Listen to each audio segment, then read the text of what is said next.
What's going on, guys? It's Nick here, back with another video. Today, we're going to be going over the running backs I'd be starting and sitting this week. As always, if I don't answer your specific questions, just look at my rankings and projections at the website, thefantasyfootballadvice.com. So, we'll get into my take on all the running backs in a second. But first, of course, have to start things off as usual, stat of the day. Wednesday's stat, so yesterday, was over the last 5 weeks, the top 4 running backs in half PPR points per game are Jonathan Taylor, Joe Mixon, James Conner. I asked you who the fourth was. The answer is Leonard Fournette, just edging out Austin Eckler. At All Pro Critic was first to get that right on Twitter, and Daniel Herbert was first to get that right on YouTube. Today's stat. Not counting Kyler Murray because he only played one game. We're doing the same thing. Top 4 quarterbacks in normal 4-point passing touchdown points per game over the last 5 weeks are Justin Herbert, Aaron Rodgers, Lamar Jackson, and who is the fourth? All right, let's talk about some running backs. So first up, Ravens at Browns. This is a low total game. A lot of low totals this week. 42.5 points. Browns just 2.5 point home favorites, meaning both teams are projected to score less than 23 points. That is a very gross game. It's a divisional game. I'm expecting this to be a close, low-scoring affair. For the Ravens, Devonta Freeman has proven to be a reliable running back too over the last month or so.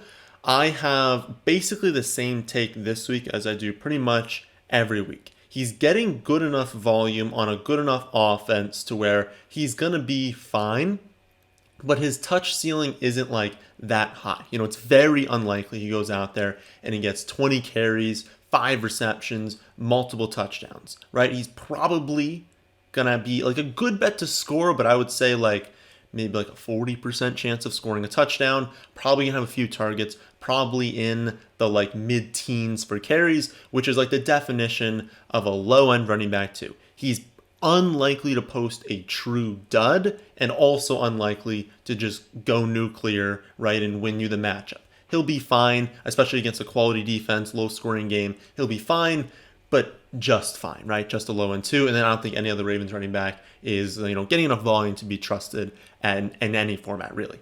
For the Browns, obviously you're always starting Nick Chubb. Kareem Hunt is fine if you have to go there, but this does not project to be a good game environment. Like I said, I really can see for a large portion of this game, we're seeing 13-10. Team gets a field goal, 13-13, right? 20-13, 20-16, a really just close game, hard fought. And so there's not going to be plenty of touchdowns, plenty of yards to go around. And so you're really just looking at more of the core players on each team. Nick Chubb obviously being a core player, right? If we get into a game where the Browns are projected to score 27, that's when we start looking at Kareem Hunt because there's more yardage, more touchdowns, more receptions maybe to go around. Not as much happening in this game. So Kareem Hunt, fine. If you got to play him at running back 2 in the flex, I'm perfectly comfortable with doing that. Right now I have him just outside the top 25. So in that flex consideration, but if you need running back 2, I know a lot of teams are struggling with injuries, a few buys this week. So he's definitely fine to use in that spot. Cowboys at the football team. Up next, this game has a 47.5 point total, and the Cowboys are 4-point road favorites. For the Cowboys, I know a lot of you have to decide this week between Ezekiel Elliott and Tony Pollard, and while I wish I could say that it's leaning towards Pollard again this week, looking at Vegas last week, the line started to shift more towards Pollard, and while he only got there because of a long play, it was very clear that they were kind of splitting last week. Unfortunately, this week, I don't really see it being as close. I still think you've got to lean towards Ezekiel Elliott over Tony Pollard, which is unfortunate because Zeke has looked awful this year. Pollard's looked really good. He's looked like the one they should be giving more work to if they want to be more successful on offense, but it doesn't seem like they're going to. It seems like Zeke is still going to get, more carries, more of a role in the red zone, and so he's the more valuable one. I think because he's been so bad and because Pollard's still going to mix in, it's only low end 2 for Zeke and very low end 2 for Pollard, or someone you can maybe use in the flex or the second flex spot.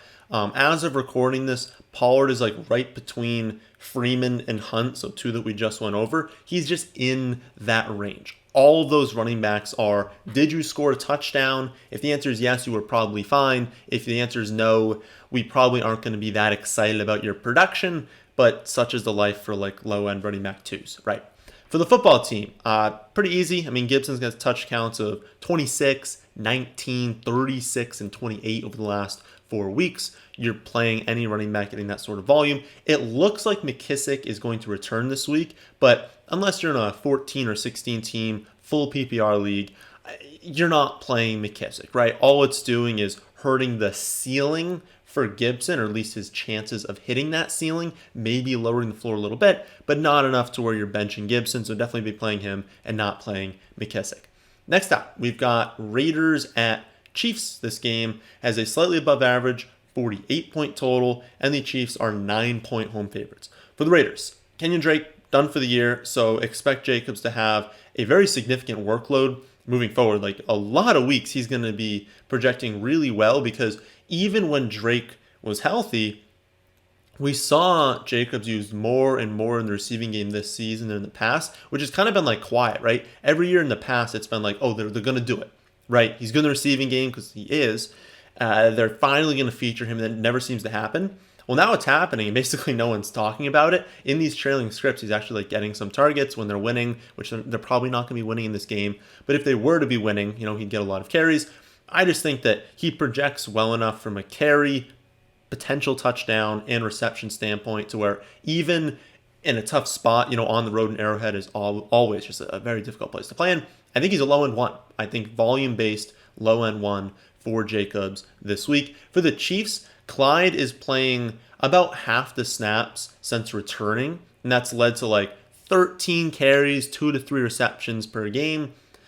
In this offense, I think that's worth playing as a running back too, just given how this is still a high-scoring offense. They haven't been as good this season, but it's still an offense that's going to move the ball downfield. It's an offense that, teams are definitely going to play the pass more. They're going to allow teams to run it. So 13 carries on Kansas City is better than, 15 carries on many other teams. So I think you're still playing Clyde. I think he's a quality play. And given how good Darrell Williams has been this year, I think you can play him as well. The only thing is, he's a much lower end play. He's probably someone that only play in 14, 16 team leagues, probably in a second flex spot, because since Clyde returned, he's only getting 5 carries, 2 receptions per game, but he's been playing enough snaps. So if you knew he was getting 5 carries, 2 receptions, you're not playing him.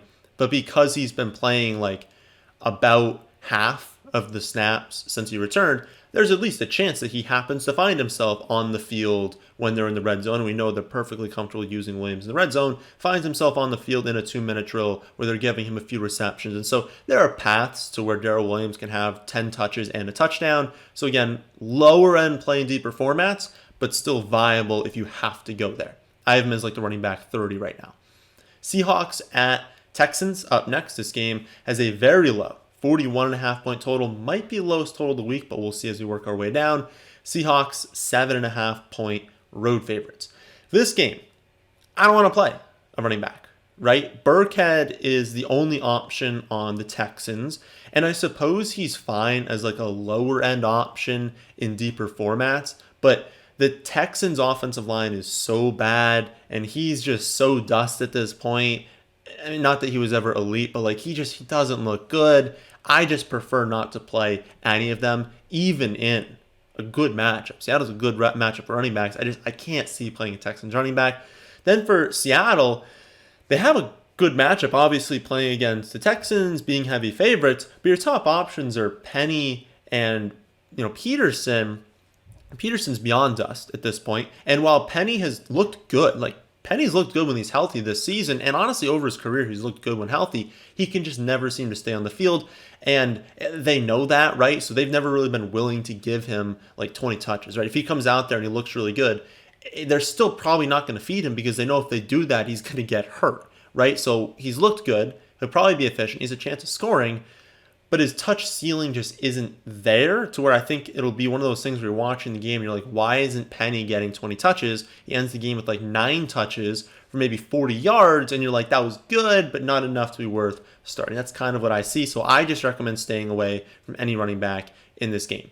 Next up, we've got the Jaguars at the Titans. This game has another low, 43.5-point total, and the Titans are 9-point home favorites. For the Jaguars, a lot has been made of Robinson's health and the fact that, they benched him last week for fumbles, even though like Hyde is awful. Hyde has fumbled. Like it doesn't make sense why they don't like Robinson. But listening to news from the players, from the coaches coming out last week, I'm expecting Robinson to be featured this week, or at least close to featured, right? He's not going to get 100% of the snaps and running back touches, but I think they go back to what they were doing because it's so obvious, right, to like anyone watching these games that he's their best running back, that Carlos Hyde is not that good, that Carlos Hyde is not elevating this team, and they're bad anyways. Like, they need to be playing their best players. We see Trevor Lawrence come out and say, hey, he's our best player, we should probably be playing him. I don't see how all these comments are made, and just looking at the film, how you could possibly be benching him,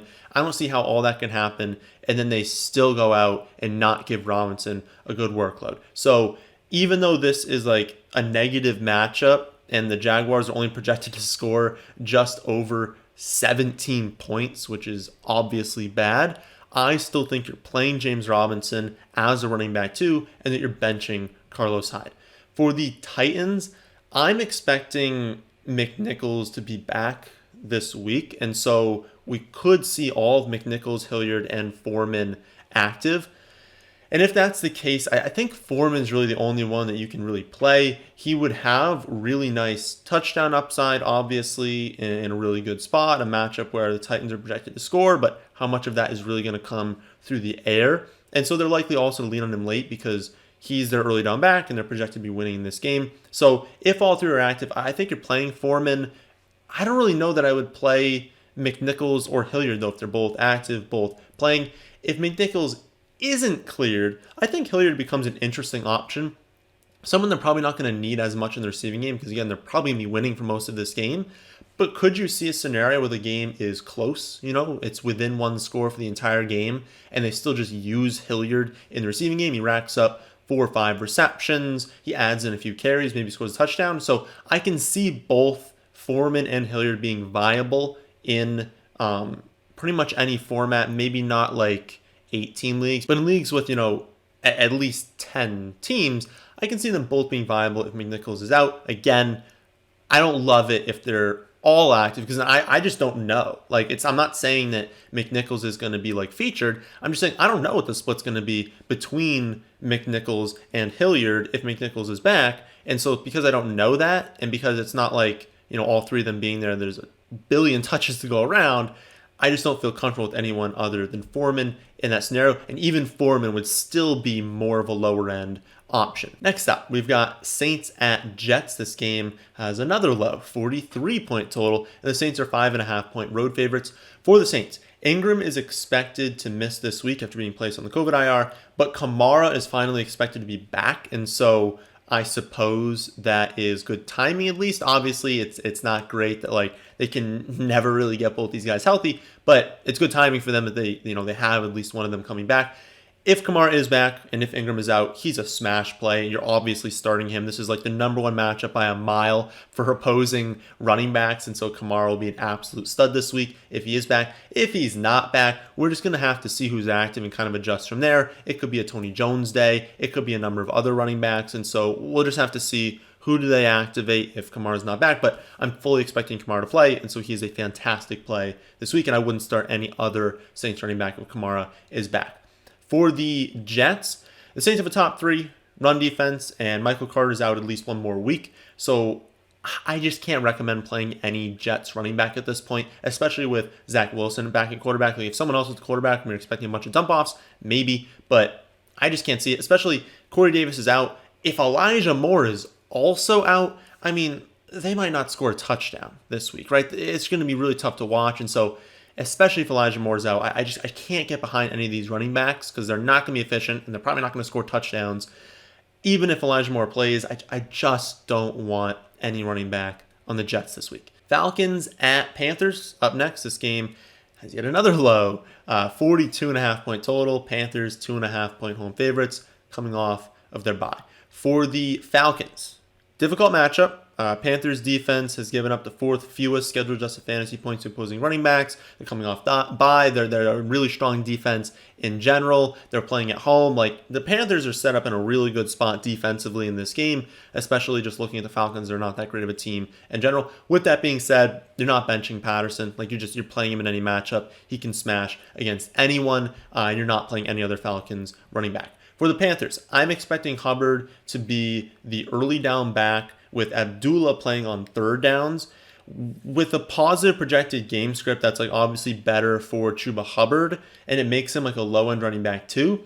If the Panthers fall behind, you could see Abdullah having a good game, but you could also just see Chuba playing a little bit more in the receiving game as well. So I think no matter what, you're playing Chuba Hubbard as like a quality play this week, and I just can't see it for Abdullah. In deeper formats, 14, 16 team leagues, full PPR, if you just desperately need someone, Abdullah is fine. Other than that, just stick to Chuba Hubbard for the Panthers.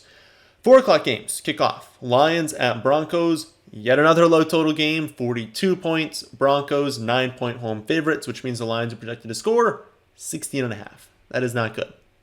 For the Lions, all comes down to Swift, right? He was a DNP on Wednesday. He's reportedly improving. I'd be surprised if he played this week. I don't see Swift going out there because there's simply no reason to rush him back, right? If they were vying for the playoffs, right, if they had absolutely no options, they just needed to bring him back, sure. They're not going for the playoffs. If anything, they're going for the number 1 pick. They have quality backup, or I was going to say at the end of that, make it plural, but they have a quality backup in Jamal Williams, and they'll mix in some scrubs behind him. They don't need to bring Swift back, and so I don't think they're going to. Assuming that he is out, I think Williams can be played as running back too. It was unfortunate last week to see him lose so many third down snaps, lose all of his passing down work to Godwin and Jamar Jefferson. Like, it's gross, right? And obviously, like, Williams is better than those guys in the receiving game. It was just kind of weird to see, but I think they just wanted to mix in some younger backs, get them more work. Again, they're not trying to win these games. They also don't want Williams to get hurt, right? They don't want to give Williams 30 touches, because then if he gets hurt, now they're really not looking good at the running back position. So that's kind of what I see happening again.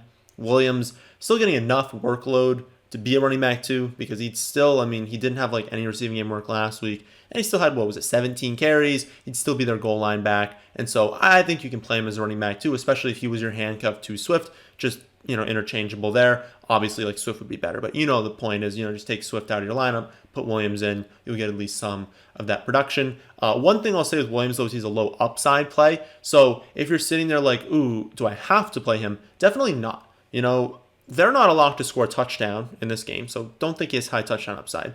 He's not going to have many receptions if they go with that same rotation as last week. And he as a player is not an explosive one, and so he's very unlikely to break off long runs, which helps, right? Swift is so good because he can take an 80-yard touch to the house, and so even in a very inefficient game, one play can make the whole week.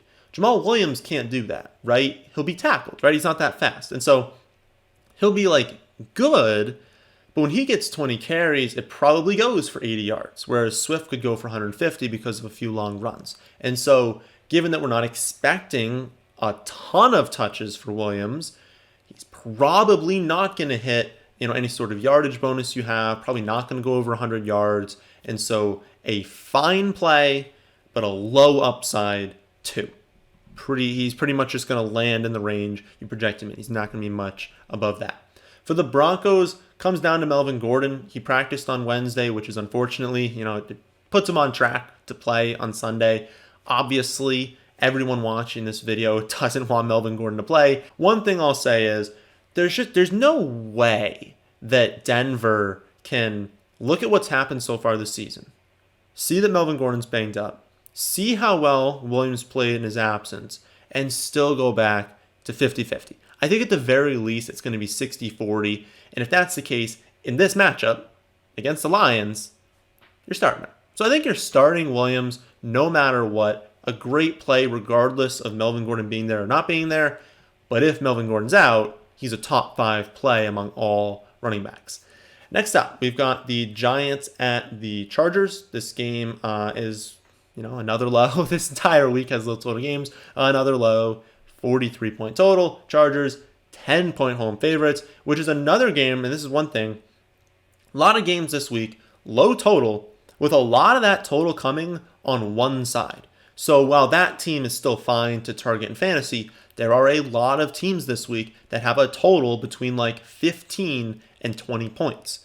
So there are going to be a lot of games that are lopsided, that are not interesting late, that feature one team running the ball, another team trying to catch up, but being relatively unsuccessful at doing that. So a lot of games that are going to be very gross this week. One of those teams that's not going to do very well is the Giants. Looking like, Glennon could be back at quarterback. I don't think their quarterback situation really matters. I don't really care who it is. You're attacking this backfield the exact same way. Saquon is not what he used to be as far as touches are concerned. He still looks good, but as far as like the touch ceiling, it's not there. They don't want to give him a ton of touches. They'll still use Booker to kind of cap that ceiling, and so he's not a lock and load running back one anymore. But he still gets enough volume to where it's like, I don't care if you call him a low end one, a high end two. You're playing Barkley, right? And then you're not playing Booker. He's going to mix him, and he's not going to get enough touches. Then for the Chargers, Eckler is just an absolute smash play this week. He's currently my number one projected flex player by over 2 points. That's crazy. And that was in half PPR. I feel like it might be even more in full PPR. The Chargers could be without both Mike Williams and Austin Eckler, and they're projected to still score over 26 points. So they're still going to move the ball, still going to score touchdowns, and they don't have like two of their main weapons in the passing game. You are playing Austin Eckler no matter what, but he could have a monster game if both those guys are out, and even if only one of them is out, he projects so well. He's going to be awesome this week. The best game of the week is up next. Bills at Bucks. High 53.5 point total. Bucks 3.5 point home favorites. This is a game that I think everyone's going to want to watch after we see all those 41, 42, 43 point totals. Having a 53.5 point total, working its way up. I think it's open at like 52 points. Close spread. Two great teams. This is what we're here for, right? This is what we want to be watching. Unfortunately, pretty easy to break down for the running back situations because one team's not good and one team's a must start, right? Bills, we saw a 3 running back rotation last week. Mostly due to the weather. I think 3 running backs were active only because they knew they're going to run the ball pretty much every play. I would not be surprised if, especially given this matchup, that they go back to 2 running backs because they know they're not going to run the ball all that much. If they had the 3 running backs, don't start anyone. If they had the 2 running backs, probably don't start anyone, right? Even if it's only Breida and Singletary active, it's just there's not enough volume going to them to justify playing them in like the worst possible matchups. I would just bench all Bills running backs, no matter who these starters are, no matter who is inactive, unless you got some weird situation where like one of them was active, but that's just not gonna happen. For the Bucks, same as always, you're starting Leonard Fournette. I know it's a tough matchup. I don't care. You're starting Leonard Fournette and no other running back. 49ers at Bengals is up next. This game has a slightly above average 48.5 point total. 49ers are 1 point road favorites. Also, it doesn't matter too much because the spread was close, but Bengals opened as favorites. Line has shifted in the 49ers' favor. Does that mean bettors are thinking Debo's going to play? I don't know. Does it mean that to open the week we thought that Jeff Wilson was going to be out and now he might be playing? I don't know. Just worth noting. Line is shifting in the 49ers' favor. Everything does come down to that backfield, though. We know Mostert is done for the season, but now Trey Sermon joins him on the IR. Elijah Mitchell has a concussion, and Jeff Wilson's knee flared up after last week's game. Obviously, it's going to come down to does Jeff Wilson play, because I think the other three, well, obviously Mostert and Sermon have to be inactive. They're out on the IR. But I think Mitchell's going to be out as well. So if Wilson is also out, we're going to get a featured running back in Hasty on a team that, well, they don't throw to running backs that much. They will a little bit. And he'd get all the touches, all this goal line work. He'd be a smash play. You'd be playing him. If Wilson plays, it kind of mutes my interest just because Wilson hasn't been all that good, but he'll take plenty of carries. Probably won't get any work in the receiving game. Then Hasty will get some carries, some in the receiving game, but not enough of either. And it's not like it's a dream matchup, right? It's still a close spread against a pretty good Bengals defense. And so I think both of them are fine to play at running back 2 if you have to. And again, I'm sure many of you have to. But if Wilson is out, you're playing Hasty. He'd be a phenomenal play. For the Bengals, Mixon got a little banged up last week, returned, played fine. He's running back 1 every single week. Doesn't matter what the matchup is. You're playing Joe Mixon. The Sunday night game. is going to be Bears at Packers. This game has yet another low, 43-point total. Packers are up to 12-point home favorites. Not a great outlook if you are a Bears fan. Dave Montgomery ceded a little bit of work to Herbert these last few weeks, but he still has touch counts of 15, 15, 20, and 29 since returning. The 29 is a spike. It was due to a ton of dump-offs, something that is unlikely to repeat now that Fields is the quarterback. So I would say his general range is going to be closer to 20 touches, but he also might just not come off the field more, right? Like maybe they gave some of those touches to Herbert because they didn't want to give Montgomery 35 touches, right? If he's going to project for closer to 20 touches, maybe Herbert just doesn't see the field as much. Regardless, though, I just think he's running back too, right? I think you're playing him. I think most people that have Montgomery are playing him this week, especially because of where you drafted him. You're probably relying on him to be played, and he's getting enough touches. He'll get all the goal line work. You're playing him, even though, understand, a 15.5-point total is very, very low, and if they can't move the ball, well, what's he going to do, right? There's a real possibility that they just get steamrolled in this game. They score like 10 points. The one touchdown doesn't come through Montgomery, or they score 9 points and don't even score a touchdown, and you're looking at like 7 points, right? That's possible, and that's why he's a running back 2, not a running back 1 this week. For the Packers, Aaron Jones was active in week 12 before their bye, but he only played 49% of the snaps, only saw 10 carries and 1 target compared to 20 carries and 5 targets for A.J. Dillon. I would expect them to now operate, because I would assume Jones is like good to go now. I would expect them to operate very similar to the Patriots minus Bolden. So the Patriots alternate drives between Harris and Stevenson, and then Bolden comes in for all third downs. I would expect them to alternate drives between Dillon and Jones, with no one coming in on third downs, with just Dillon or Jones, whoever's drive it is, to be the third down back. So it's a stronger role than the Patriots running backs have. I think that given they have the third highest projected total of the week, or like team total of the week, I think it was around like 27, 28 points. That's really good. They are nearly 2 touchdown home favorites. Are coming off their bye. They're probably going to play well. They're probably going to score touchdowns. I think both these guys could score. I think one of them is probably going to have a decent game. I think both are mid to low end running back 2s.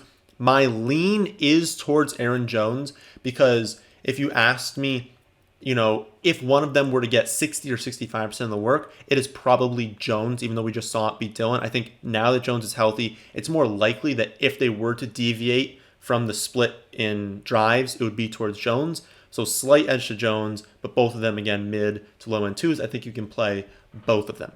Final game of the week, Monday Night Football. We're going to have the Rams traveling to Arizona to take on the Cardinals. This game is a high 51.5-point total, close spread, 2.5 points in favor of the home team, the Cardinals. For the Rams, Henderson is expected to return.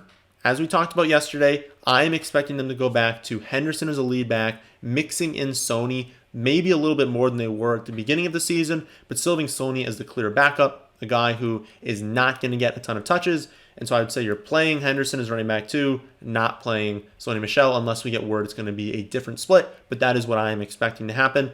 For the Cardinals, Chase Edmonds is expected to return. I believe right before I hit record, he was designated to return. Assuming that we are fully confident that he's going to get his normal workload, I'm good playing him as running back 2. If we don't get any sort of confirmation before Sunday, it's obviously not worth the risk. I think we're going to get confirmation, so this is probably a moot point. But if it so happens that it's still kind of questionable whether he's going to get a decent workload, I don't think you can play him, because he's not in a good enough spot on Monday night to where if you don't have full information going into that, what if he goes out there and he doesn't really play all that much because he's still recovering, and you get 1 point, that can sink your week, right? And so because you probably have comparable options to him, I think it's fine to bench him if we don't get that news. But it's already Thursday. He's already designated to return. I think we're going to get news today, tomorrow, Saturday that's he's good to go. He's going to see his normal workload. If that's the case, he's running back 2. And I think Connor is a slightly better play, but both of them would be running back 2s, guys that you can still absolutely play. Obviously not a dream matchup or anything, but a fine enough spot, a high enough total. I think both of them can be in your starting lineup. So that is my breakdown of every backfield this week. Remember, you can see my exact rankings and projections under every scoring format by just looking at our website, thefantasyfootballadvice.com. That, my friends, is the end of this one. Hope you all enjoy. If you did, how about hitting the like button? And how about subscribing to the channel if you're new here? Thanks for watching.